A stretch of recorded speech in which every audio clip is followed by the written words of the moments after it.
الحمد لله الذي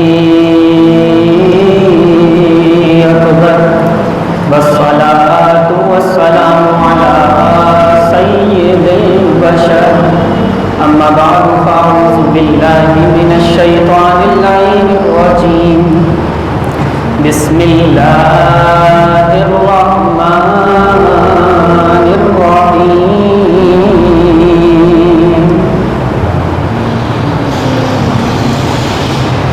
إنما يريد الله ليذهب عنكم الرجس أهل البيت ويطهركم تطهيرا قد صدقت يا رب العالمين إن الله وملائكته يصلون على النبي يا أيها الذين آمنوا صلوا عليه وسلموا تسليما اللهم صل على سيدنا وسندنا وحبيبنا وطبيبنا وطبيب قلوبنا وأجسادنا وأرواحنا وتسكين قلوبنا وتطهير صدورنا وقرة عيوننا وتدريك بيوتنا أعلانا وأولانا ومولانا محمد صلى الله عليه وسلم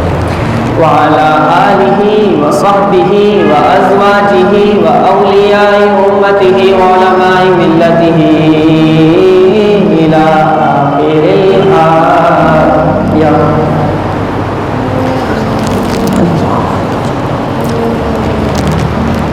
اللہ اللہ اللہ اللہ کے نام کی ایک بہت پیاری سی ضرب سب مل کے ایک ساتھ لگائیں. اللہ اللہ اللہ اللہ اللہ.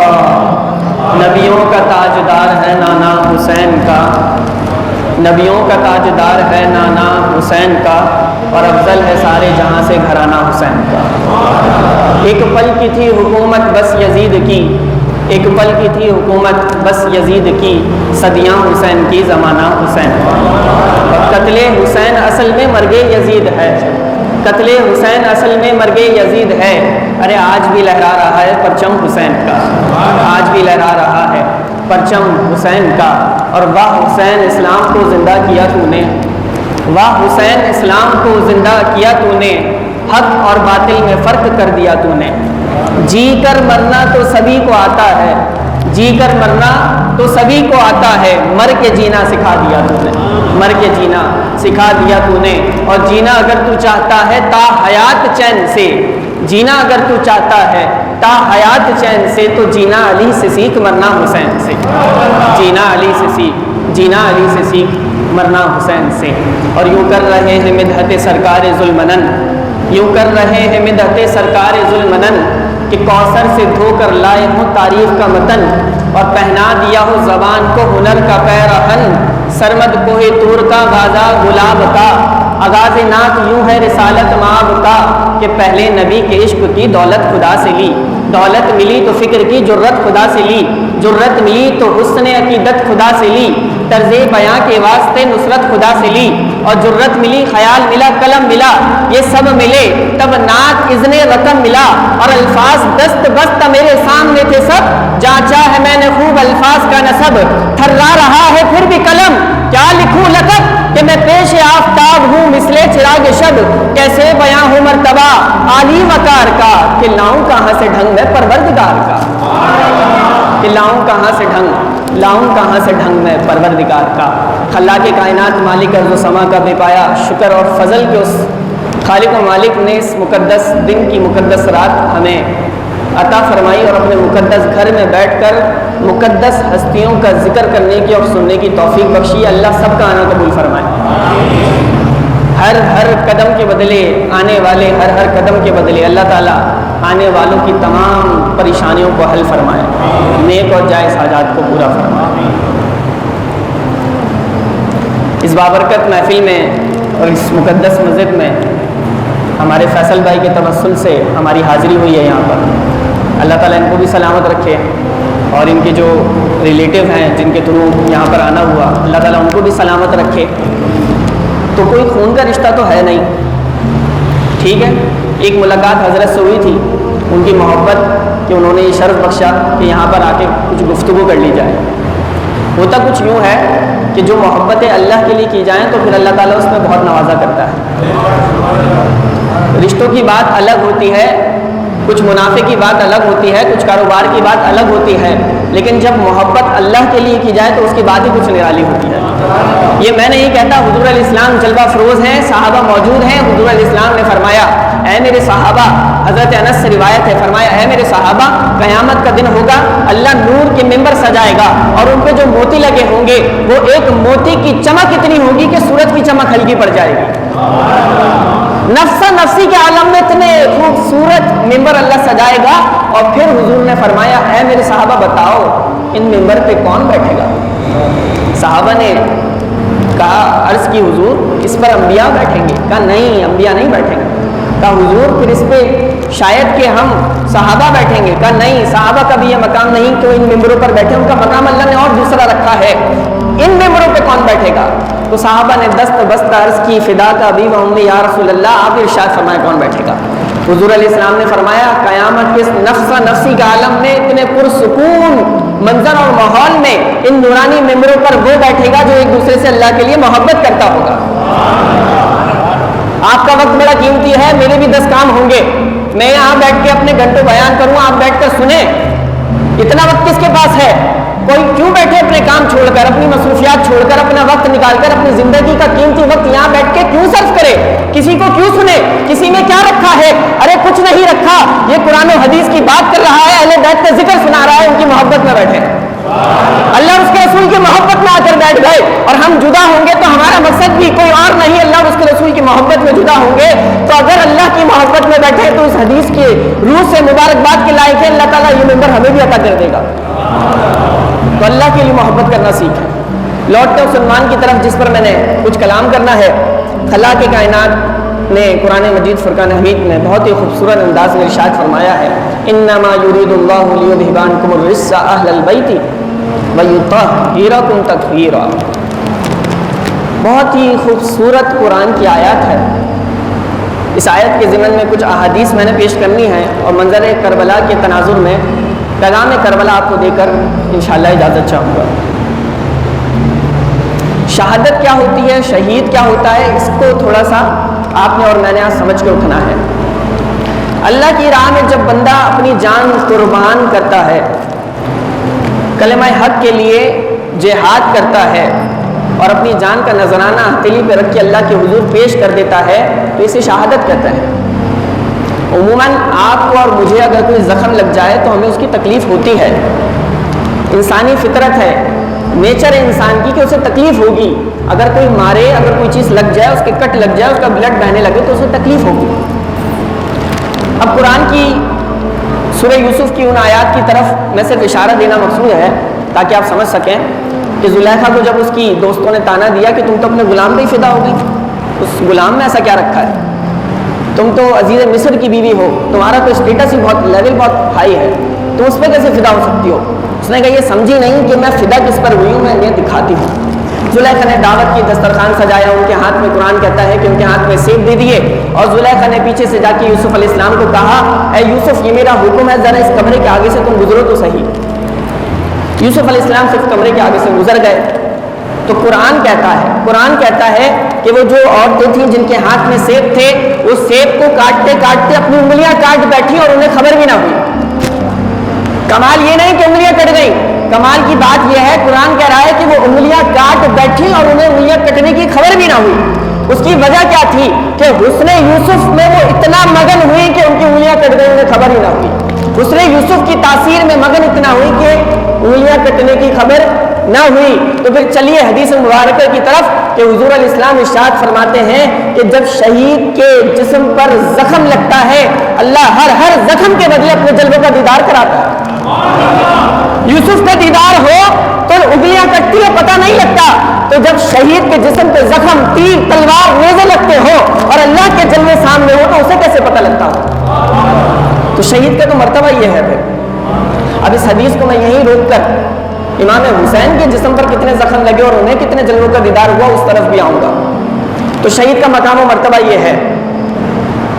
حضور علیہ الصلوۃ والسلام ایک مرتبہ اپنے آغوش رحمت میں ایک طرف امام حسین کو لیے بیٹھے تھے اور ایک طرف اپنے سگے بیٹے اپنے شہزادے حضرت ابراہیم کو لیے بیٹھے تھے، اور دونوں کو ہی بڑی محبت کی نگاہ سے دیکھ رہے تھے، پیار کر رہے تھے۔ اللہ اپنے بندوں کو آزماتا ہے نا، جس کا جتنا بڑا مقام ہوتا ہے اس کی آزمائش بھی اتنی بلند ہوتی ہے۔ حضور علیہ السلام فرماتے ہیں کہ سب انبیاء کو ستایا گیا، آزمائش میں ڈالا گیا، لیکن سب انبیاء کے برابر سب سے زیادہ مجھے ستایا گیا، مجھے آزمائش میں مبتلا کیا گیا۔ تو آزمائش کا لیول بھی پھر الگ ہوتا ہے۔ دونوں موجود ہیں، نواسا اور سگا بیٹا دونوں موجود ہیں۔ حضور علیہ السلام محبت کی نگاہ سے دونوں کو دیکھ رہے ہیں کہ اتنے میں جبریل امی عرش سے فرش پر حاضر ہو گئے اور عرض کی حضور اللہ فرما رہا ہے ان دونوں میں سے ایک وقت میں آپ کے پاس ایک ہی رہ سکتا ہے، اللہ دونوں کو نہیں رہنے دے گا۔ اب آپ کا انتخاب ہے، آپ کس کا انتخاب کرتے ہیں؟ اب میں اور آپ ذرا سوچیں تو صحیح، ایک طرف نواسا ہو ایک طرف سگا بیٹا ہو، کتنی بڑی آزمائش ہے۔ اللہ کہے ایک کا انتخاب کرو، سگی اولاد تو سب کو عزیز ہوتی ہے، نواسا تو پھر دوسرا رشتہ ہے۔ حضور علیہ السلام نے دیکھا، حضور علیہ السلام کی آنکھیں نم ہو گئی اور حضور علیہ السلام نے فرمایا اے جبرائیل اللہ کو جا کے عرض کر دو میں حسین کا انتخاب کرتا ہوں۔ کچھ دنوں میں پھر حضرت ابراہیم کا وصال ہو گیا، آپ کے سگے صاحبزادے لاڈلے شہزادے کا، اور پھر بارہا زندگی میں حضور علیہ السلام بڑے ناز سے فرمایا کرتے تھے اے حسین لوگوں سنو یہ وہ حسین ہے جس پہ میں نے اپنا بیٹا قربان کیا، جس پہ میں نے اپنا بیٹا قربان کیا ہے۔ تو پھر حضور علیہ السلام نے فرمایا حسین منی وانا من الحسین، حسین مجھ سے ہے اور میں حسین سے۔ یہ حدیث آپ سنتے رہتے ہوں گے، اس کا مطلب کیا ہے، اس کی تشریح کیا ہے، اس کا مفہوم کیا ہے کہ حسین مجھ سے ہے اور میں حسین سے ہوں۔ حضور ہماری عقلیں بڑی نادان ہیں، بڑی کم فہم ہیں، ہماری عقلوں میں یہ بات سما نہیں سکی کہ حضور آپ سے حسین ہے، یہ تو سمجھ میں آتا ہے، آپ حسین سے کیسے ہیں؟ تو پھر سمجھ لیجئے کہ حسین منی، حسین مجھ سے ہے کہ مجھ سے فاطمہ میری لاڈلی میری لبت جگر اور پھر اس سے حسین ہے۔ یہ بات تو سب کو سمجھ میں آ گئی، لیکن وَأَنَا مِنَ الْحُسَيْن، میں بھی حسین سے ہوں۔ میں کیسے حسین سے ہوں؟ ایک وقت آئے گا کہ کربلا کے میدان میں حسین حاضر ہوگا، وہ وقت آزمائش کا ہوگا کہ اس آزمائش پہ میرا حسین اگر پورا اتر جائے گا تو تا قیامت تک میرا نام حسین کی وجہ سے ہوگا۔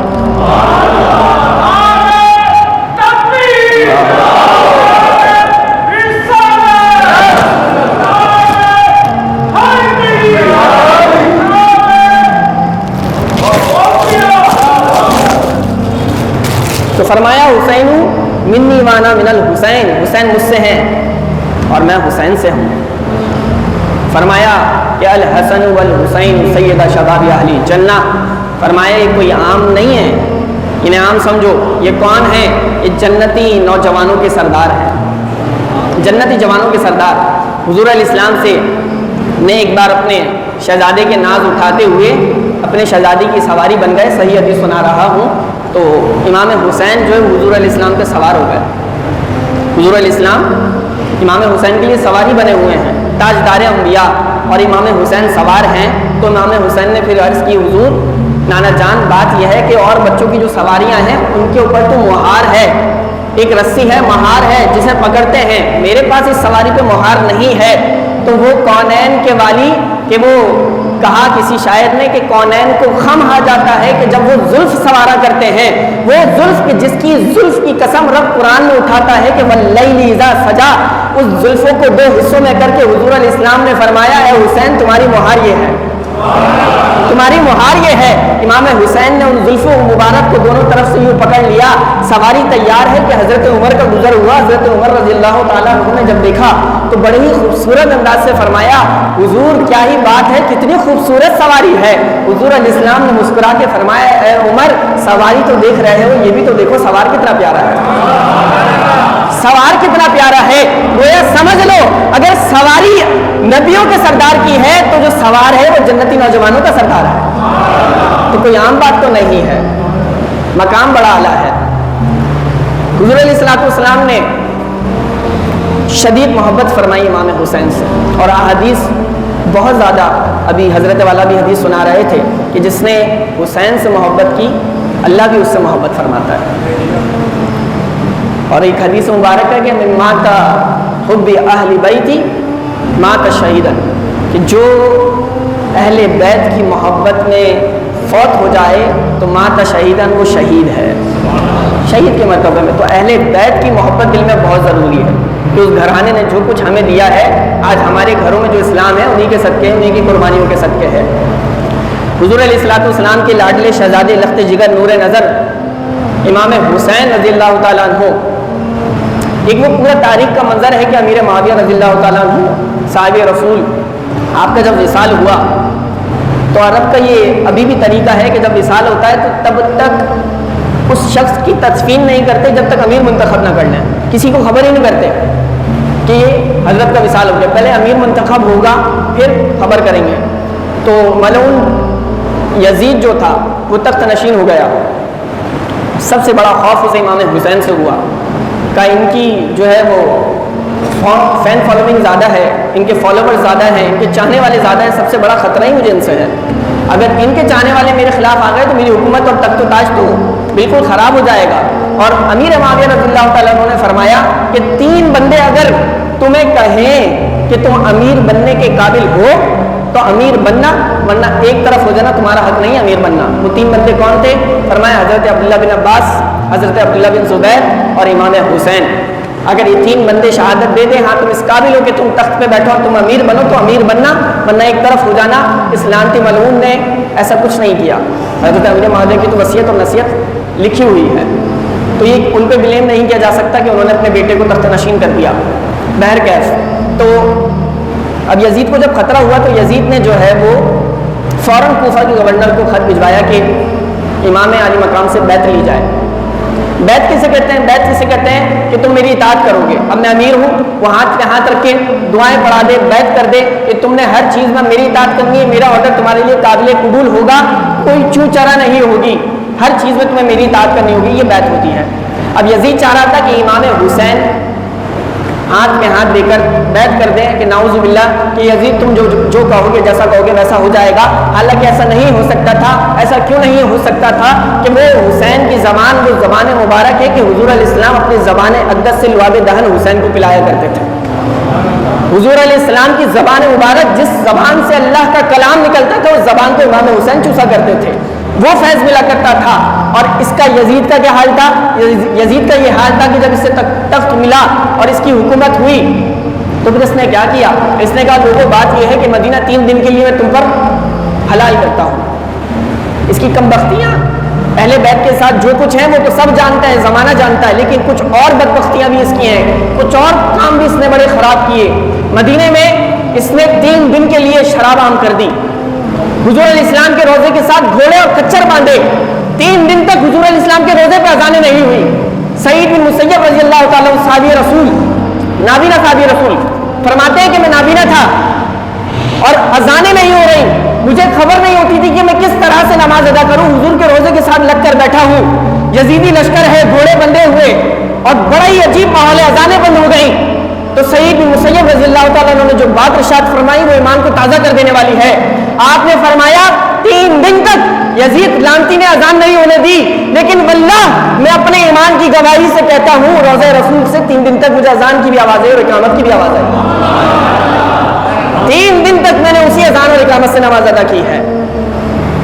تو اتنا تو یہ ملعون تھا، کعبے کو اس نے جلایا، کعبے کے غلاف کو جلایا، نہ جانے کیا کیا ظلم نہیں ڈھائے، اور پھر اہل بیت کے ساتھ جو کیا وہ دنیا اور زمانہ جانتا ہے۔ امام حسین کے پاس جب خط آیا اور اس طرح سے بلایا گیا اور ایک کمرے میں بلا کر امام حسین کو کہا بھائی اس طرح سے وہ تخت نشین ہو گیا، آپ بیعت کر لیں، تو آپ نے فرمایا میں کوئی عام بندہ نہیں ہوں، میں حضور کا لاڈلا شہزادہ نواسا ہوں، میں رات کی تاریکی میں بیعت نہیں کروں گا، اگر بیعت لینی ہے تو سب کے سامنے لے کر دکھاؤ۔ کوئی عام بات ہے مجھ سے بیعت لینا؟ ایک کمرے میں بیعت لے کر باہر جا کے اعلان کر دو کہ امام حسین نے بھی بیعت کر لی ہے، اور پھر جب سب سنے ہاں امام حسین نے بیعت کر لی تو پھر سب بیعت کرنے لگے۔ کہا نہیں، سب کے سامنے لینی ہے تو بیعت لے کر دکھاؤ، میں اکیلے میں نہیں بیعت لیتا۔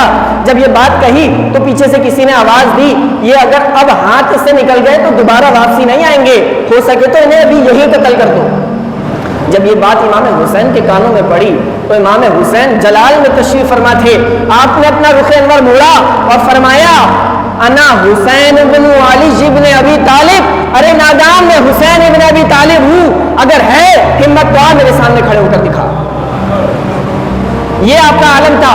آپ واپس آ گئے اور آپ نے فرمایا کہ بی بی زینب سے فرمایا کہ اب ہمارا مدینے میں رہنا بنتا نہیں ہے، ہمیں مدینے سے جانا ہوگا۔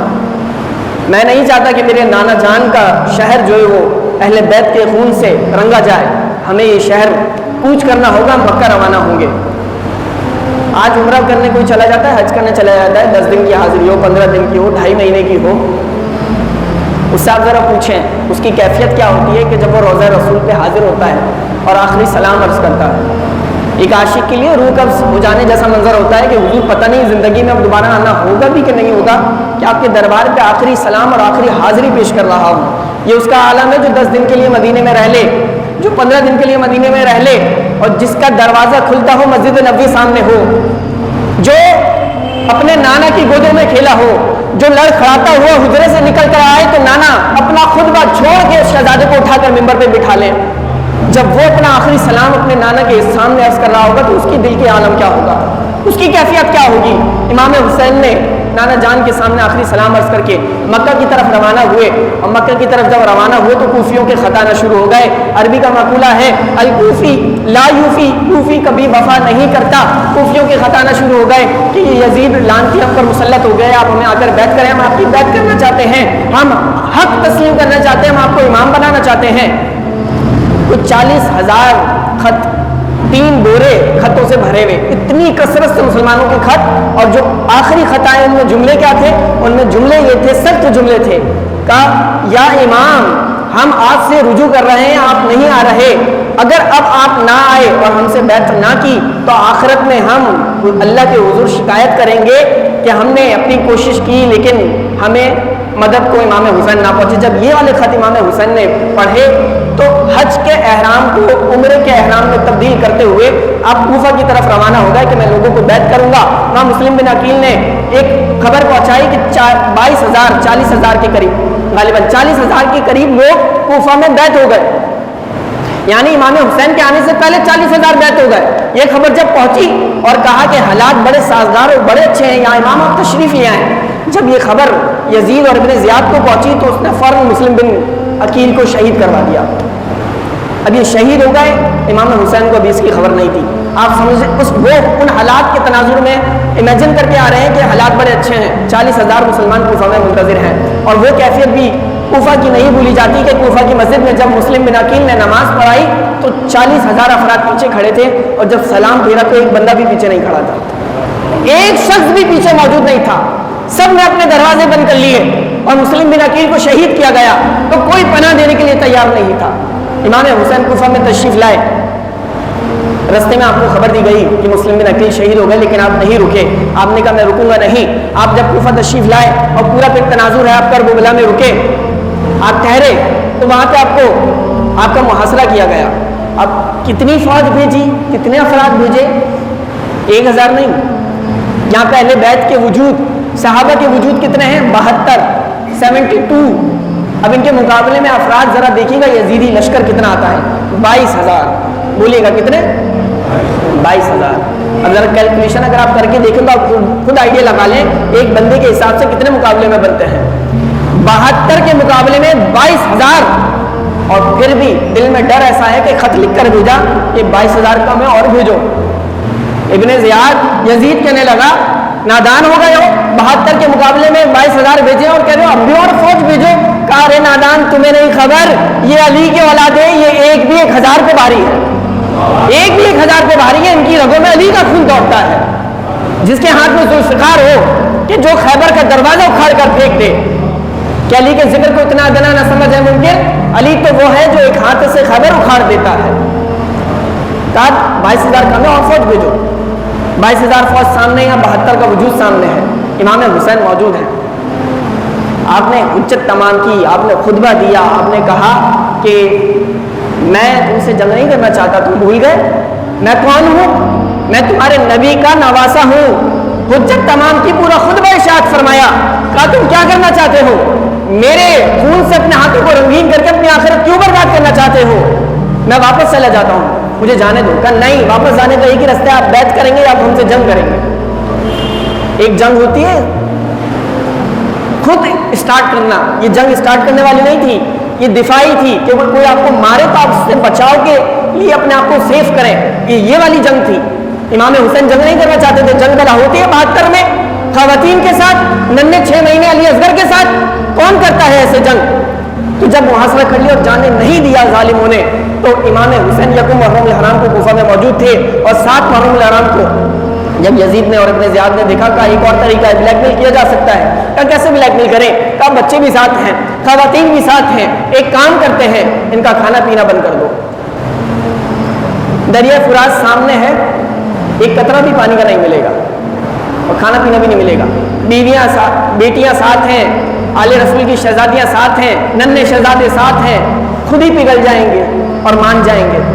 جب دیکھا کہ پہلی محرم سے 7 محرم ہو گئی، امام حسین ڈٹے رہنے والے، وہ مرد حق ہے جو باطل کے آگے جھکتا نہیں ہے، سر کٹا سکتا ہے لیکن سر جھکا نہیں سکتا، آپ ڈٹے رہے۔ تو جب دیکھا کھانا پینا بھی بند کر دیا ہے، پھر بھی یہ ڈٹے ہوئے ہیں۔ اب میں آپ کو ایک نقطے کی بات بتاؤں، امام حسین یہ 3 دن ان کا گھرانہ کھائے پیے بغیر رہے، ہم 16 گھنٹے کے 14 گھنٹے کے روزے رکھ لیں اور اس کے بعد بھی اگر ہمیں پانی نہ ملے اور پانی مل بھی جائے اور الگ الگ طرح کے شربت اور مشروب مل جائیں، خوب سیر ہو جائیں، پھر بھی پیاس لگتی ہے، پھر بھی کیفیت عجیب رہتی ہے، کبھی کسی کا بی پی لو ہو جاتا ہے، کوئی کسی کیفیت میں ہوتا ہے، یہ 14 گھنٹے کی بھوک پیاس نے تمہیں اس حالت میں پہنچا دیا۔ ذرا تصور کرو 3 دن 3 راتیں بنا کھائے بنا پیے کون کیسے رہ سکتا ہے؟ تو یہ عام بات نہیں تھی، یہ پریکٹس تھی پہلے کی، شہزادی رسول کے گھر کے فاقے تھے جو امام حسین بھوکا پیاسا رہنے کے عادی تھے، یہ انہیں پریکٹس کروائی جا رہی تھی کہ مشق کر لیجئے، ایک کربلا کے میدان میں آپ کا امتحان لیا جانا ہے تو بچپن سے ہی فاقہ کر کے آپ کو بھوکا رہنے کی عادت ڈلوا دی، آپ کو پیاسا رہنے کی عادت ڈلوا دی، 3 دن کے مسلسل روزے رکھوا دیے۔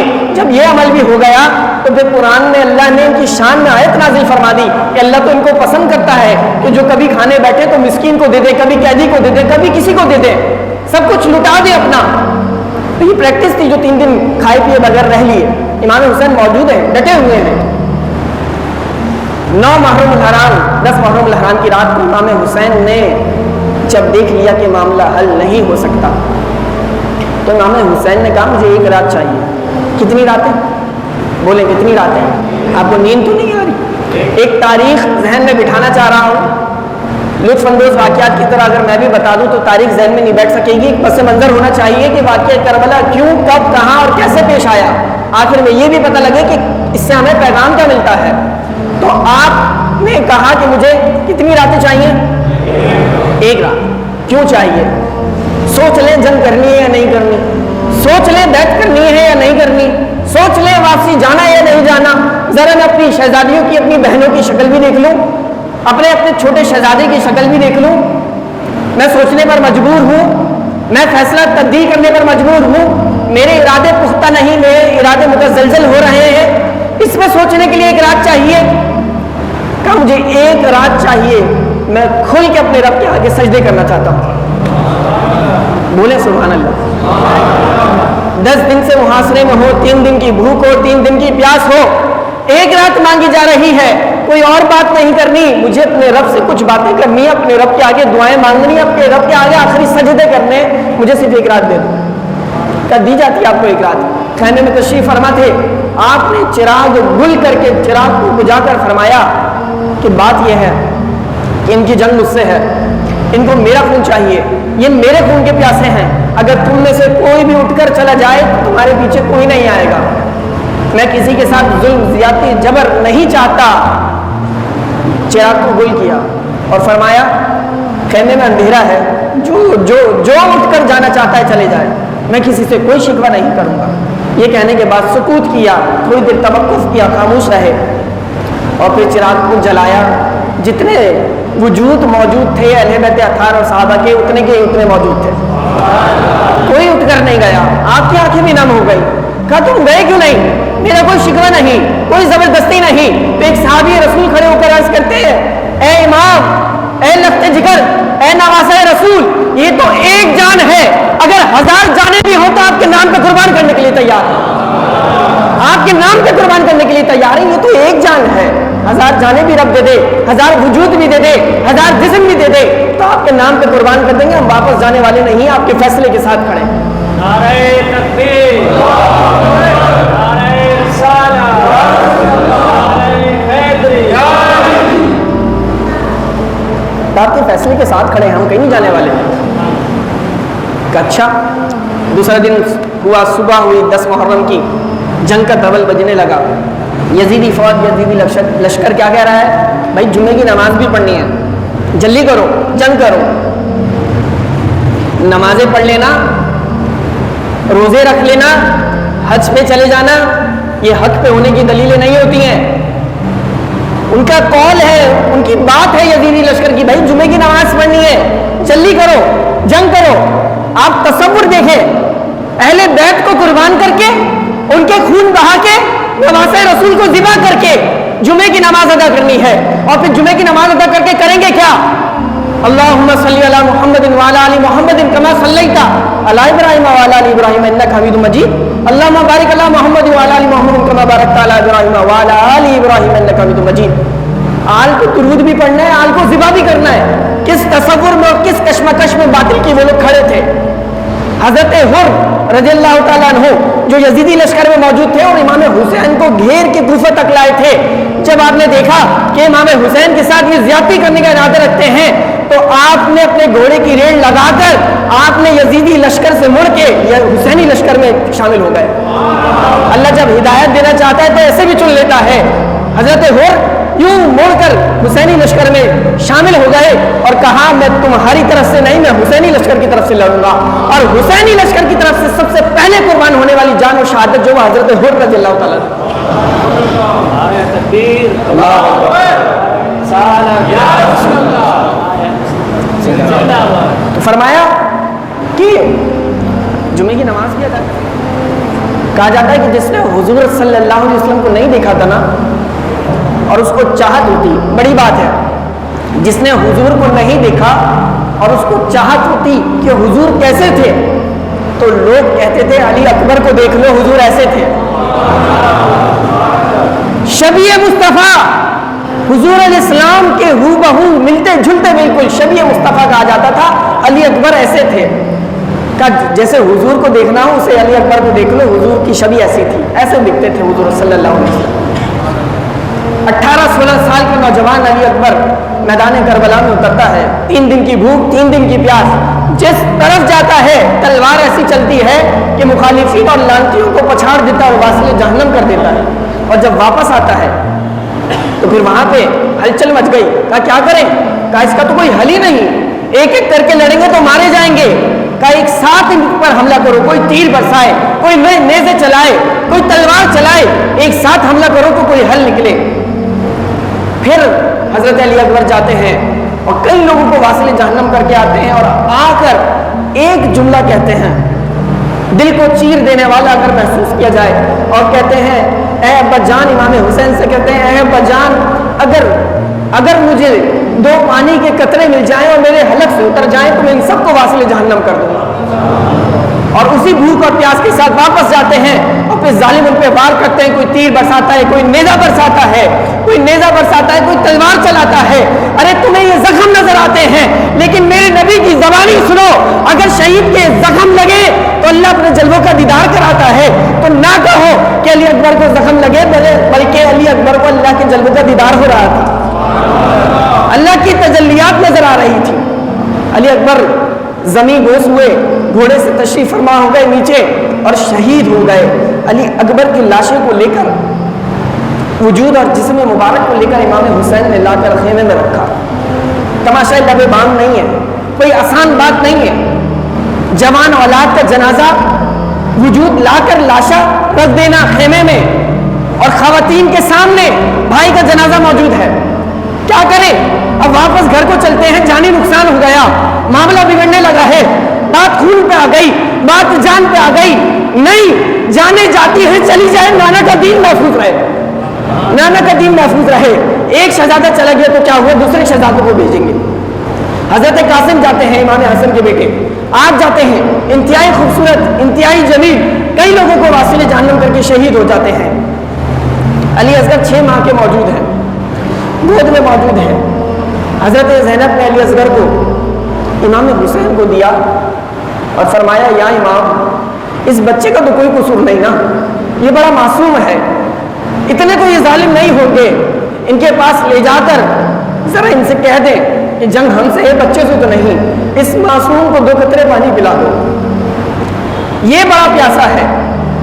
علی اصغر کو لے کر 6 ماہ کے بچے کو لے کر امام حسین دریا فرات کے کنارے جا کر آپ نے کلام کیا اور آپ نے کہا کہ ظالموں تمہاری جنگ مجھ سے ہے، تم میرے خون کے پیاسے ہو، اس معصوم بچے نے تو تمہارا کچھ نہیں بگاڑا نا، اس کو 2 قطرے 2 گھونٹ پانی کہتا کرو، 2 گھونٹ پانی کے دے دو.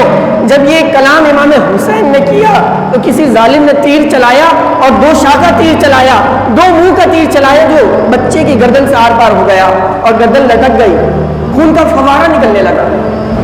جب خون کا فوارہ نکلا اور امام حسین جو پانی لینے آئے تھے اور بچے کا خون ہاتھ میں لے کر جاتے ہیں، وہ شہزادیاں وہ بہنیں بھی موجود ہیں، ان کو کیا جواب دینا ہے. آپ خیمے میں لے کر آتے ہیں اور لفظ حدیث کی کتابوں میں لکھے ہیں، آپ نے وہ خون کا فوارہ یوں بھرا اور آپ نے آسمان کی طرف کر کے فرمایا یا اللہ امام حسین، آپ فرماتے ہیں یا اللہ حسین کی یہ قربانی قبول فرما.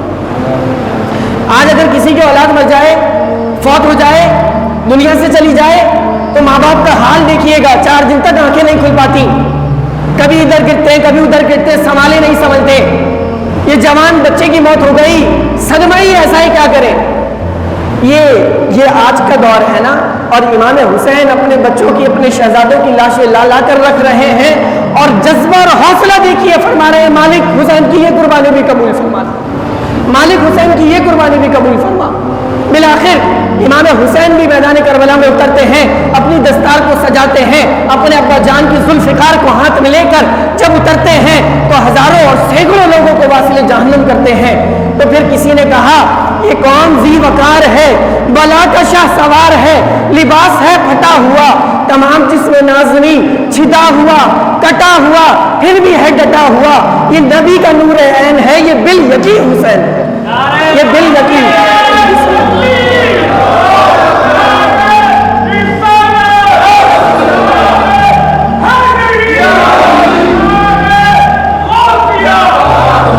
یہ بال یقین حسین ہیں. امام حسین نے کئی لوگوں کو واصل جہنم کیا، بدبختوں نے، ظالموں نے الگ الگ انداز سے، الگ الگ طریقوں سے، الگ الگ جہتوں اور سمتوں سے مل کر حملہ کیا، تب جا کر تھوڑی سی قدرت اور تھوڑی سا قبضہ امام حسین کو پر پایا. تو امام حسین نے کیونکہ پانی تو بند تھا، پانی بند تھا، اپنا سجدہ، اپنا سر سجدے میں جھکایا اور سجدے میں رکھ کر اپنی جان دے دی اور ظالم ابن زیاد نے آپ کا سر تن سے جدا کیا. کہہ سکتا ہے کوئی یزید کا کیا کام اس میں، اور لانتی یزید کے حمایتی آج کے دور میں بھی موجود ہیں جو معاذ اللہ ہمارے منہ میں کھاک یزید رضی اللہ تعالیٰ عنہ معاذ اللہ کہہ دیتے ہیں، وہ موجود ہیں. کہتا کفر تو ثابت نہیں ہے، شراب پینا تو صحیح حدیث سے اس کا ثابت نہیں ہے، اور یہ تو معاذ اللہ 2 شہزادوں کی جنگ تھی، نوجوان میری قوم کا خون بیٹھا ہے، میرے نوجوان نسل اور بچے اور بزرگ بیٹھے ہیں. یہ کانسیپٹ ذہن میں کلیئر ہونا چاہیے، کوئی 2 شہزادوں کی جنگ نہیں تھی، یہ حق اور باطل کی جنگ تھی، یہ ایک نظریے کی جنگ تھی، یہ حسینی اور حسینیت اور یزیدیت کی جنگ تھی، حسین اور یزید کی جنگ نہیں تھی. حسین اور یزید کی جنگ شخصی جنگ ہو جائے گی، یہ حسینیت اور یزیدیت کی جنگ تھی، یہ جنگ تھی. کہ پھر کیا ہوا کہ ابن زیاد نے معاذ اللہ نواسے رسول کا سر تن سے جدا کیا، یزید کا اس میں کیا دخل تھا؟ تو پیچھے سے فورس کس کی تھی، آرڈر کس کا تھا، حکومت کس کی تھی، اقتدار کس کا تھا، حاکم کون تھا، اختیار کس کا تھا، حکم پہ کس کے ذبح کیا گیا؟ تو جس کے حکم پہ کیا گیا وہ بھی جرم اتنا ہی برابر کا شریک ہے، اتنا ہی برابر کا شریک ہے. یہ لٹا ہوا اہل بیت کا قافلہ جب دمشق کی طرف روانہ کیا گیا اور آگے آگے اہل بیت کے سر چل رہے ہیں، اب یہ سر بھی کوئی کہہ رہا ہوگا کہ امام حسین کا سر بھی کتنا نرالا سر ہے، یہ جھک تو نہیں سکا، کٹنے کے بعد بھی بلند ہے، کٹنے کے بعد بھی بلند ہے، کتنا ہی نایاب سر ہے. آگے آگے امام حسین کا سر ہے اور پیچھے حضرت شہربانو حضرت زینب سلام اللہ علیہ اور امام زین العابدین جن کے ذریعے آگے نسل چلی ہے، آپ انتہائی شدید بخار اور بیمار تھے، بار بار گش کھا کر بے ہوش ہو جاتے تھے، اس وجہ سے آپ کو شہید نہیں کیا۔ بیماری پہ انہوں نے کہا کہ اس کو کیا شہید کریں، جانے دو۔ اللہ نے اپنی نسل اپنی آل بھی کو چلانی تھی اپنے نبی کی، تو اس لیے ان کو اس طرح سے زندہ رکھا۔ امام زین العابدین حضرت شہربانو اور حضرت زینب کو ایک ہی اونٹ پر کس دیا گیا، سوار کر دیا گیا، رسیاں ٹائٹ کر دی گئیں۔ یہ لٹا ہوا قافلہ دمشق کی طرف روانہ ہوا۔ جب دمشق کی طرف روانہ ہوا، یزید کے دربار میں پیش کیا جا رہا تھا، تو پیچھے اوپر سے بازاروں میں سے چھتوں پہ سے لوگ جھانک کر دیکھنے لگے۔ اب لوگوں کو یہ نہیں پتا تھا یہ لوگ ہیں کون، لوگوں کو یہ بتایا گیا کہ حکومت کے کچھ باغی لوگ ہیں، حکومت کے خلاف کھڑے ہوئے ہیں، وہ قیدی بن گئے ہیں، ان قیدیوں کو لایا جا رہا ہے۔ بہت اہم بات بتانے لگا ہوں، دل سے سنیے گا، کون قیدیوں کو لایا جا رہا ہے۔ جب چھتوں سے جھانک جھانک کے لوگ دیکھنے لگے تو ایک بوڑھی اماں کی بھی نظر پڑی۔ جب اس بوڑھی اماں کی نظر پڑی تو وہ فوراً گھر کی طرف نیچے آئی اور اس نے کچھ کھانے پینے کا سامان، کچھ کپڑے، کچھ خدمت اپنی ایک خاتون کے ذریعے بھجوائی، کہا ان قیدیوں کو دے کر آ جاؤ۔ حضرت زینب دمشق کے ایک طرف جب رکھوایا، اہل بیت کو ٹھہرایا، جو رہ گئے تھے احباب، اور یزید کے سامنے امام حسین کا سر پیش کیا اس کے دربار میں، وہ بھی میں عرض کرتا ہوں۔ خاتون نے، بوڑھی اماں نے کچھ خدمت کھانا پیش کیا۔ اتنے مشکل وقت سے جو گزرا ہو، 3 دن کی بھوک اور پیاس ہو، کوئی اس کو پوچھنے والا نہ ہو، اور ایسا کوئی درد مند مل جائے تو دل میں کیسی امید پیدا ہوگی۔ جب یہ حضرت زینب نے دیکھا کسی نے کھانا بھجوایا، کسی نے پینا بھجوایا، کہا کون ہے؟ کہا میں کسی کی خادمہ ہوں، وہ بوڑھی اماں ہے، انہوں نے بھجوایا، کہا میں ان سے ملنا چاہتی ہوں۔ حضرت زینب نے انہیں بلوایا، بوڑھی اماں سامنے آ کر بیٹھی، کہا آپ کے دل میں کیسے رہنا گئے، ہمیں تو کوئی پوچھنے والا نہیں ہے، آپ نے کیا سوچ کے ہمیں کھانا پیش کیا ہے؟ تو بوڑھی اماں کہنے لگی بات یہ ہے کہ سالوں پہلے میں سیدہ فاطمہ کے گھر کی خادمہ تھی، ان کی باندھی تھی، ان کی خدمت کیا کرتی تھی۔ تو جب میں دمشق کی طرف آنے لگی تو سیدہ فاطمہ رضی اللہ تعالیٰ عنہا نے مجھے ایک نصیحت کی، کہا جب بھی قیدیوں کو دیکھو تو ان کے ساتھ اچھا سلوک کرنا۔ ان کی نصیحت پہ آج عمل کیا ہے۔ میں نے کہا آپ قیدی ہیں، میں آپ کے ساتھ اچھا عمل کر رہی ہوں۔ حضرت زینب نے کہا کہ ہم تو لٹے ہوئے ہیں، ہمارے پاس کچھ ہے نہیں تمہیں ابھی دینے کے لیے، تمہارے لیے دعا کر دیتی ہوں، بتاؤ کیا دعا کروں؟ حضرت زینب نے کہا کوئی دعا ہے، کوئی تمنا، کوئی آرزو ہے دل میں تو بتاؤ، میں دعا کر دیتی ہوں۔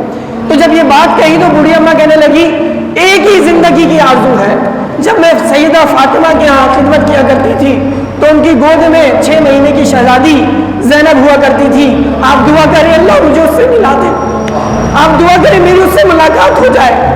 تو جب یہ بات کہی تو حضرت زینب پھوٹ پھوٹ کے رونے لگی، اور آپ نے فرمایا اللہ نے تیری دعا قبول کر لی ہے، زینب سامنے حاضر ہے، زینب سامنے حاضر ہے۔ وہ بوڑھی اماں لپٹ کے قدموں میں رونے لگی، ان بدبختوں نے آپ کے ساتھ کیا کیا، یہ کیا حال ہو گیا؟ دمشق کے دربار میں امام حسین کے سر پیش کیے، یزید چھڑی سے امام حسین کے لبوں کو گستاخی کرنے لگا۔ ایک صحابی رسول امان بن بشیر کھڑے ہوئے، کہا نادان یہ گستاخی نہ کر، میں نے ان لبوں کو حضور کو چومتے دیکھا ہے، یہ حضور کی بوسہ گائے، ایسی گستاخی نہ کر۔ یہ کیا کیا ظلم نہیں ہوئے اہل بیت کے ساتھ، کیوں ہوئے، کس لیے ہوئے؟ رخصت میں بھی عمل کیا جا سکتا تھا، عزیمت میں عمل کیا، میدان میں اترے، مقابلہ کیا، اپنی جانیں قربان کی، کیوں؟ سب کچھ داؤ پہ اس لیے نہیں لگایا کہ آج ہم حلیم کی دیگیں چلاتے پھریں، آج ہم کلاوے باندھتے پھریں، آج ہم شربت اور ملیدے بناتے پھریں، آج ہم یہ سوال کریں کہ امام حسین کا فقیر بنانا کیسا ہے، کہ جن کی غیرت ایمانی نے کبھی کسی کے آگے ہاتھ نہ پھیلایا ہو، ہم بچوں کو فقیر بنا کے یہ درس دیں کہ تم امام حسین کے فقیر ہو اور مانگنا تمہاری صفت ہے، نعوذ باللہ۔ یہ کون سا دین ہے، یہ کون سی قربانیوں کی قدر ہے؟ ہم کب سمجھیں گے، ہم کب سمجھائیں گے اپنے گھر والوں کو، ہم کب سمجھائیں گے اپنی خواتین کو؟ اہل بیت کا فقیر بنا دیا، امام حسین کا فقیر بنا دیا، کس حدیث سے ثابت ہے، کس عالم سے پوچھا ہے؟ کوئی ضرورت نہیں ہمیں، ہم نے منت مانی تھی، منت کا بچہ ہوا ہے، امام حسین کا فقیر بنائیں گے۔ اگر منت مانی تھی تو امام حسین کے نام پہ حافظ قرآن بناتے، اگر منت مانی تھی تو امام حسین کے نام پہ عالم دین بناتے، مفتی قرآن بناتے، محدث زمان بناتے۔ یہ منت مانی تھی۔ منت کیا ہے جی؟ وہ دوسروں کے جگہ پہ جا کر سیب اٹھا لیں گے، منت یہ ہے کہ جب تک میری مراد پوری نہیں ہوگی میں سیب نہیں کھاؤں گی. منت یہ ہے کہ دوسروں کی جگہ پہ جا کے مہندی اٹھا لیں گے. میری مراد یہ ہے کہ جب تک میری شادی نہیں ہوگی میں مہندی نہیں لگاؤں گی. یہ کون سی منتیں ہیں؟ اس کا کون سے دین سے تعلق ہے؟ اہل بیت نے قربانی ہمارے لیے اس لیے دی تھی کہ ہم شربت بنائیں, ہم ملیحے بنائیں, ہم لوگوں کو فقیر بنائیں, ہم سیب اٹھائیں, ہم مہندی اٹھائیں, سب قربانیاں بھول جائیں. یہ اس لیے قربانیاں نہیں دی گئی تھی. دل پہ ہاتھ رکھے اور سوچے کہ اہل بیت کی قربانیوں کو میں اور آپ کتنی قدر کر رہے ہیں. اگر کہیں کچھ غلط ہوتا دیکھیں اپنے گھر میں, اپنے ماتحت لوگوں میں, تو اسے روکیں. ہاتھ سے روکیں, نہ روک سکیں زبان سے روکیں, نہ روک سکیں دل میں برا جانیں, حق کو پہچانیں, حق اور باطل میں فرق کر سکیں. امام حسین کے جسم مبارک میں سینکڑوں زخم تھے, 100 سے زائد زخم, اور حدیث میں نے عرض کی اللہ ہر زخم کے بدلے اپنا جلوہ دکھاتا. اب میں بتاؤں یا آپ خود سبحان اللہ کہیں گے؟ سینکڑوں زخم امام حسین کے جسم اقدس پہ لگے. وہ ایک اور تناظر تھا. اب عشق کے تناظر میں یہ بھی سمجھیے کہ اللہ کا دیدار جلووں کا کتنی بار ہوا, کس قدر مبارک ہوگا وہ شخص کہ جو اتنے زخموں میں شہید ہوا. ایک تو ایک ہی بار میں اگر کوئی شہید ہو جائے تو الگ بات ہے, ارے اتنے زخم کیوں لگے؟ تو اللہ کی حکمت بھی کچھ اور ہے. میں نے اپنے حسین کو اپنے جلوے بہت دکھانے ہیں, اپنے جلووں کی تجلیات میں گم کرنا ہے. اگر حسین نے میرے لیے اتنی بڑی قربانی دے ہی دی ہے اور امتحان پہ پورا اتر ہی گیا ہے تو میں رب بھی تو پھر حسین کو نوازوں گا. میں اس طرح سے نوازوں گا, میں اس طرح سے نوازوں گا. اس چیز کو سمجھیے. ایک آخری بات اختتامی مراحل میں عرض کر کے اپنی گفتگو کو اختتام کی طرف لاتا ہوں. آپ کو بات سمجھ میں آ رہی ہے؟ بولے سبحان اللہ.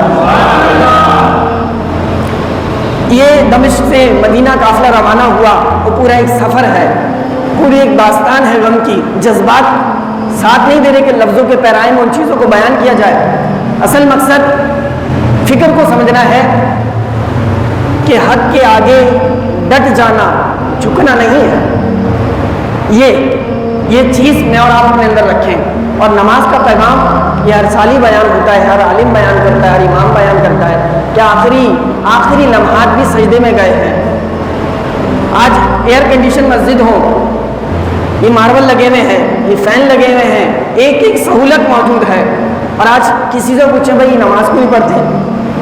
مسئلہ یہ ہے کہ آج دین پر عمل کرنا تھوڑا مشکل ہو گیا ہے, بہت مشکل ہو گیا دین پر عمل کرنا. شیطان بڑا بہکاتا ہے, نفس بڑا بہکاتا ہے, انٹرنیٹ, فیس بک, واٹس ایپ ہمیں بڑا روک لیتے ہیں, سوشل میڈیا پہ لگے رہتے ہیں تو جماعت کا ہمیں پتہ نہیں لگتا. بس یار دین پر عمل کرنا بڑا مشکل ہو گیا ہے. کتنا نادان ہے یہ شخص جو یہ جملہ کہہ رہا ہے. اس ماحول میں دین پر عمل کرنا مشکل ہے یا کربلا کے میدان میں تلواروں کے سائے میں سجدہ کرنا مشکل تھا؟ اس تلواروں کے سائے میں بھی امام حسین نے سجدہ کر کے پیغام دے دیا, اگر میرے نام پہ جینا ہے اور میری محبت کا دم بھرتے ہو تو تلواروں کے سائے میں بھی تمہارے سجدے قضا نہیں ہونے چاہیے. ایسی نماز کی سجدوں کی پابندی تمہاری ہونی چاہیے. امام زین العابدین کافی وقت گزر گیا, یزیدی لشکر کا ایک شخص جس نے اہل بیت کو ذبح کیا, شہید کیا, ایک بار نکلا وہ اپنی ذرا کسی کام سے اپنے قافلے کے ساتھ, اچانک سے اس کی سواری بھی دب گئی, اس کا اونٹ بھی دب گیا, قافلے سے جدا, بس میں نہ آئے, پاگل ہو گیا اونٹ, قافلے سے جدا ہو کر ایسی وہ طرف گیا کہ کوئی دور دور تک نہ انسان کی کوئی ذات, نہ کوئی گھر, نہ مکی, نہ مکان, نہ کوئی کھانا, نہ کوئی پینا, اور شدید گرمی. وہ بڑا پریشان ہوا. اب سے شدت پیاس ستانے لگی, پیاس لگی. جب پیاس لگنے لگی تو وہ اپنی نگاہوں کو گھمانے لگا, کہیں تو کوئی خیمہ نظر آ جائے, کوئی گھر نظر آ جائے, کوئی پانی کا سبب, ذریعہ, وسیلہ تو نظر آئے, میں اپنی پیاس کو بجھاؤں. اس نظر سے وہ اپنا جلدی گھوڑا اونٹ اپنا دوڑاتا ہے تو ایک خیمہ اسے نظر آتا ہے, صرف ایک خیمہ لگا ہے, کہیں دور تک کچھ ہے ہی نہیں. فوراً اپنی سواری کو باندھتا ہے اور خیمے کا پردہ ہٹا دیا, خیمے میں داخل ہوتا ہے کہ میں ان سے پانی مانگوں. تو جیسے ہی خیمے میں داخل ہوتا ہے تو دیکھتا ہے امام زین العابدین قرآن کی تلاوت کر رہے ہیں. جب جیسے ہی اس نے یہ منظر دیکھا قدم تو وہیں رک گئے, حیران ہو گیا کہ جس کے ابا جان کو اس کی نظروں کے سامنے میں نے ذبح کیا ہو وہ شہزادہ سامنے موجود ہے, اس سے میں کیسے پانی مانگوں. امام زین العابدین نے قرآن کی تلاوت کرتے ہوئے اسے نگاہیں اٹھا کر دیکھا اور پھر قرآن کی تلاوت کرنے لگا۔ جب یہ انداز اس نے دیکھا تو وہ سمجھا کہ مجھے پہچانے نہیں۔ کہا یا امام شدید پیاس ہے، پانی دے دو۔ آپ نے قرآن پاک کو بند کیا، آپ اٹھے، آپ نے مشکیزے میں سے پانی بھر کے دیا، اس نے پانی پیا، شدید پیاس، کہا اور چاہیے، اور پیا، کہا اور چاہیے، اور پیا، 3 مشکیزیں پانی پیا۔ امام زین العابدین کے ماتھے پر کوئی شکن نہیں ہے، پیشانی پر کوئی بل نہیں ہے، مزاج میں کوئی تبدیلی نہیں ہے، چہرے پہ کوئی غصہ نہیں ہے، کوئی غضب نہیں ہے، کوئی جلال نہیں ہے۔ وہ حیران ہو گیا، یہ کیسی بات ہے، یہ مجھے کیسے بھول سکتے ہیں؟ آخرکار اس نے کہا کہ اے امام زین العابدین، کیا آپ مجھے پہچانے نہیں؟ اب تک امام ضبط کیے بیٹھے تھے، اب آپ کی آنکھوں سے آنسو نکلے اور آپ نے کہا نادان، جس نے میری آل کو، میرے ابا جان کو، میرے نانا کی آل کو، اہل بیت اطہار کو میری آنکھوں کے سامنے ذبح کیا ہو، ان کی عزتوں کو اچھالا ہو، ان کے سروں کو نیزوں پہ چڑھایا ہو اور ظلم و ستم اتنے کیے ہو، میں اسے کیسے بھول سکتا ہوں؟ آپ کی آنکھیں نم ہو گئی، چہرہ غضبناک ہو گیا، جلال میں تشریف فرما ہو گئے۔ کہا میں اسے کیسے بھول سکتا ہوں؟ کہا جب آپ بھولے نہیں تو مجھ پہ یہ کیسی کرم نوازی ہے؟ ہم نے تو آپ کا کھانا بند کیا، ہم نے تو آپ کا پانی بند کیا، آپ مجھے بھر بھر کے پانی پلا رہے ہیں۔ کہا بات یہ ہے کہ اس دن ہم تمہارے در پہ مہمان بن کے آئے تھے، آج تم ہمارے در پہ مہمان بن گئے۔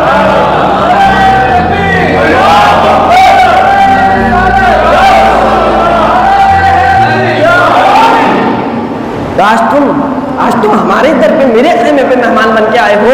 جس کی تربیت نبی نے کی ہو، امام حسین نے کی ہو، اس کا ظرف اتنا ہی اعلیٰ ہوتا ہے۔ یہ میرا ظرف ہے، یہ میری تربیت ہے میرے نبی کی، یہ میں نے تمہیں دکھائی۔ تو یہ اپنی ذات کے لیے ہے، یہ میری ذات کے ساتھ اور آپ کی ذات کے ساتھ اگر کوئی زیادتی کر بیٹھے، ظلم کر بیٹھے، درگزر کر دیں، اللہ کا بندہ ہے معاف کر دیں۔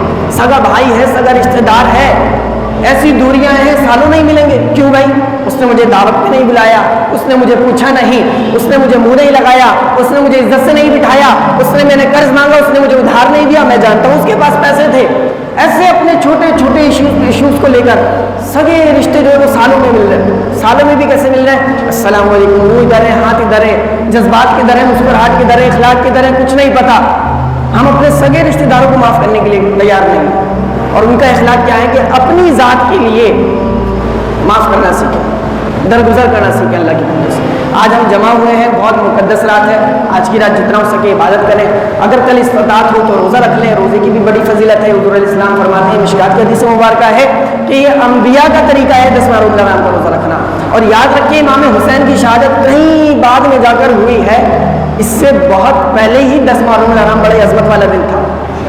حضرت آدم علیہ السلام کی جب پیدائش ہوئی ہے تو 10 محرم الحرام کا دن تھا۔ حضرت ایوب علیہ السلام کو جب بیماری سے نجات ملی تو 10 محرم کا دن تھا۔ حضرت یعقوب علیہ السلام کی جب حضرت یوسف علیہ السلام سے ملاقات ہوئی تو 10 محرم کا دن تھا۔ حضرت یوسف علیہ السلام کو جب مصر کا تخت ملا تو 10 محرم الحرام کا دن تھا۔ حضرت یوسف علیہ السلام جب قید میں گئے تو 10 محرم کا دن تھا، جب قید سے نکلے تو 10 محرم کا دن تھا۔ حضرت یونس علیہ السلام کو جب مچھلی کے پیٹ سے رہائی ملی تو 10 محرم کا دن تھا۔ اللہ نے جب پوری کائنات بنائی تو 10 محرم کا دن تھا۔ اللہ جب پوری کائنات ختم کرے گا تو 10 محرم کا دن ہے۔ اتنی ساری عظمتیں اس دن میں جمع ہیں، اس روزے کی فضیلت بھی بڑی عظمت والی ہے۔ تو اگر ہو سکے تو نفلی روزہ رکھیں، رات کو عبادت کریں، اہل بیت اطہار کے لیے اصال ثواب کریں، قرآن پڑھیں، حدیث پڑھیں، کلمہ پڑھیں، درود پڑھیں، جو آپ کو آتا ہے آپ پڑھیں، اور ہاتھ اٹھا کے درود شریف پڑھ کے عرض کرتے ہیں مالک جو کچھ پڑھا اہل بیت اطہار شہداء کربلا کو پیش کرتا ہوں، قبول فرما۔ ان کی قربانیوں کا اتنا قرض تو ہم پہ بھی ہے کہ ہم ان کو اصال ثواب کریں۔ آج کے دن اللہ کی بارگاہ میں آج کے روز توبہ کریں، زندگی جو گناہوں میں گزر رہی ہے گزر گئی، نوجوانی کے ایام ہیں، یہ بچپنے کے ایام ہیں، یہ بڑھتی ہوئی عمریں، یہ اللہ کو جوانی کی توبہ بہت پسند ہے کہ جب جوان جوانی میں توبہ کرتا ہے تو اللہ کا عرش خوشی سے جھوم جاتا ہے۔ ایک اور روایت بھی ہے کہ جب جوان توبہ کرتا ہے تو مشرق سے مغرب تک کے قبرستانوں کے سے اللہ عذاب کو اٹھا لیتا ہے۔ ایک آخری حدیث عرض کر رہا ہوں، اختتام کرتے ہیں۔ حضور علیہ السلام نے فرمایا کہ جب بندہ اپنے گناہوں پر نادم ہو جائے، اپنے گناہوں کو یاد کر کے شرمندہ ہو جائے اور اس کا آنسو نکلے، ابھی جو آنسو نکلے نا یہ بات کو سمجھیے گا. کتنے آنسو نکلے, دریا بہ جائے, کپڑے گیلے ہو جائیں, چہرہ گیلا ہو جائے, داڑھی گیلی ہو جائے, رخسار گیلے ہو جائیں, کتنے آنسو نکلے. کہا اتنا آنسو اس کا نکل جائے کہ اس کی آنکھ میں گھوم کر اس کی ایک آنکھ کا پلک گیلا ہو جائے. اللہ اس بندے کے سارے گناہوں کو معاف کر دے. گناہ کتنے ہونے چاہیے؟ 1 2 3 کا زمین سے لے کر آسمان تک کا خلا گناہ کر کر کے پر کر دیا جائے اور نادم ہو کر ایک آنسو بعد اللہ سارے گناہوں کو معاف کر دے. نہیں یہ بھی نہیں, آگے سنیے. قرآن کہتا ہے کہ معاف نہیں کرے گا بلکہ اللہ ان گناہوں کو نیکیوں میں تبدیل کر کے واپس نامہ اعمال میں ڈال دے گا. اور کیسی رحمت اللہ کی چاہیے, کب اللہ کے آگے ہم توبہ کریں گے؟ حضور علیہ السلام فرماتے قیامت کے دن اللہ فرمائے گا اس بندے کو جہنم میں ڈال دیا جائے. حدیث ہے, جہنم میں ڈال دیا جائے. اس بندے کے جسم میں جو آنکھ کا ایک بال ہوگا وہ اللہ کی بارگاہ میں سفارش کرے گا کہ اے اللہ یا تو مجھے اس کے جسم سے جدا کر دیا جائے یا مجھے اس کے ساتھ جنت میں ڈال دیا جائے. میں جب تک اس کے جسم سے, وہ بال کہے گا اے رب میں جب تک اس کے جسم سے لگا ہوں یہ جہنم میں نہیں جائے گا. کیوں نہیں جائے گا؟ کیونکہ تیرے نبی کا فرمان ہے جو پلک, آنکھ کی پلک, آنکھ کا بال اللہ کے خوف کے آنسو سے نکل کر گیلا ہو جائے, اللہ اس پلک کو, اس آنکھ کو جہنم میں نہیں ڈالے گا. صحابی رسول نے عرض کی حضور آنکھ جہنم میں نہیں جائے گی تو پورے جسم کا کیا ہوگا؟ حضور مسکرائے, فرمایا مراد یہ ہے کہ اللہ پورے جسم کو جہنم میں نہیں ڈالے گا. صرف اللہ کے آگے گڑ گڑانا ہے, رونا ہے, رونا نہیں آئے, رونے جیسی شکل بنائے, اللہ کو اسی پہ پیار آ جائے. اللہ کے آگے توبہ کریں, استغفار کریں, دعائیں کریں, سب کو دعاؤں میں یاد رکھیں, اپنے والدین کو یاد رکھیں. والدین کے لیے دعا کرنے والا اس کے رزق میں اللہ برکتیں ڈال دیتا ہے. والدین کا بھی قرض ہے آپ کا, تو ہر ایک کے لیے دعائیں کریں. جو کچھ سنا سنایا عرض کیا اس میں جو غلطی ہوئی, کوتاہی ہوئی, اللہ تعالیٰ معاف فرمائے. ناقص اور ٹوٹے پھوٹے لفظوں کو اپنی بارگاہ میں قبول فرمائے. آپ سب کی محبتوں کو قبول فرمائے. وآخر دعوانا الحمدللہ رب العالمین.